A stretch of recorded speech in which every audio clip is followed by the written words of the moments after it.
Hi, so I'm here with our children section of life cycle nutrition, and I think it is helpful to start off with this funny meme that I found on the interweb a few years back.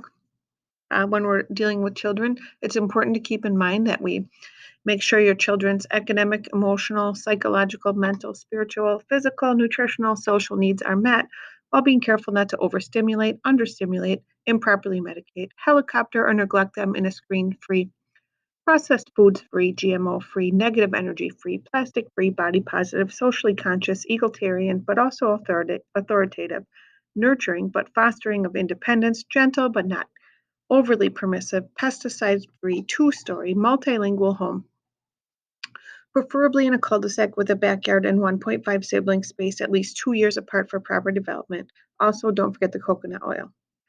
How to be a parent in literally every generation before ours? Feed them sometimes.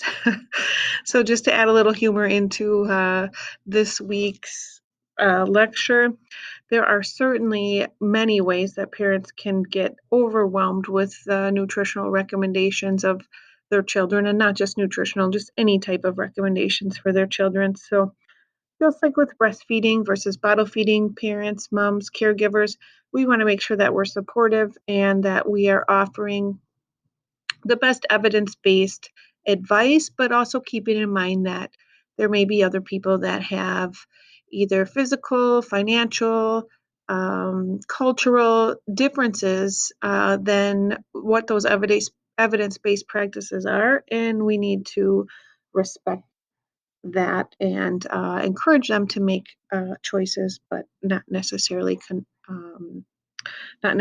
shame that behavior. So here we are in Blackboard under the children presentation. Your first slide I pulled from your text, and this is a food pattern, recommended daily amounts for each food group. You can see that you have about 1,000 calories all the way up to 1,800 calories, and this will very nicely span the groups that we're looking at here.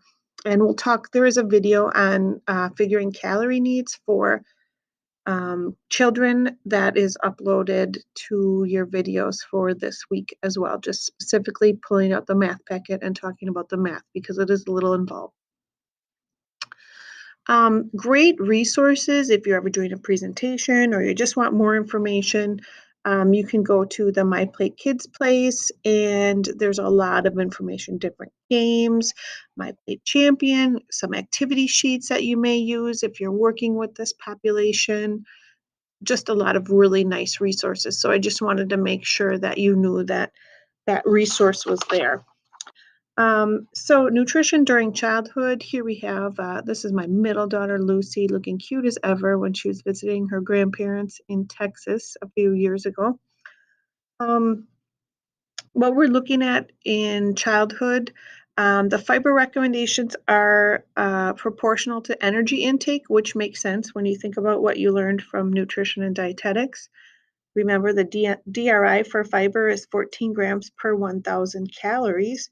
So certainly we're going to see that that is proportional to energy intake. And I'm just going to skip ahead to the next slide where it actually lists fiber needs of the different age groups as well as boys versus girls. So you can use that as a reference. Back to the slide before. For our 1 to 3-year-olds, fat should be 30 to 40% of diet, and you all know that that is due to needing more fat for the brain development and myelination. And once we get to the 4 to 18-year-olds, we're going to go right back to the AMDR recommendations that we see for the rest of the well population, so about 20 to 35% of calories. Protein, if you look at your math packet, there's some recommendations for protein needs varying anywhere from about 0.95 grams per kilogram up to 1.1 grams per kilogram. And remember, that's for healthy kids. I'm going to stop at this slide and pick up here shortly.